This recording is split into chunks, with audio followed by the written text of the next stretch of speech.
আব্দুল্লাহ আইসিইউতে ভর্তি আছে। আল্লাহ তাকে সেবায় কামিল দান করুন। আল্লাহ ইয়ান সুস্থতার জন্য রয়েছেন, আল্লাহ সুস্থ করে দিন। রহমতুল্লাহ দাম্পত্য জীবনে আল্লাহ সুখ শান্তি দান করুন, পারিবারিক অশান্তি থেকে হেফাজত করুন। মরহুম মোহাম্মদ শামসুল আলম সাহেব, আল্লাহ ওনাকে মাগফিরাত দান করুন।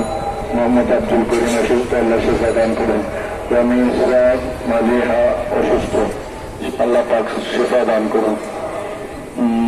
মরহুম মোহাম্মদ মরহুম আলম, মরহুমা সকিনা বেগম, মরহুমা খলিজা পারভিন, মরহুম মুর্শিদা বেগমকে আল্লাহ মাগফিরাত দান করুন। আমাদের জামিয়ার তালেবে ইলম জনাব হাফেজ আহমদ রেজা দীর্ঘদিন থেকে বিভিন্ন উপসর্গে ভুগছে, আল্লাহ তাকে জলদি শিফায়ে কামিলা আজলা দান করুন এবং তার যত সমস্যা আছে আল্লাহ গায়েব থেকে সমাধান করবেন।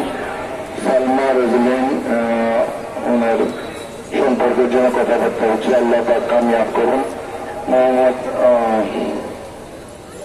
এভাবে আরো যারা যারা দোয়া চেয়েছেন, জনাব আলহাজ শামসুদ্দিন সাহেব আমাদের একজন মুরব্বী,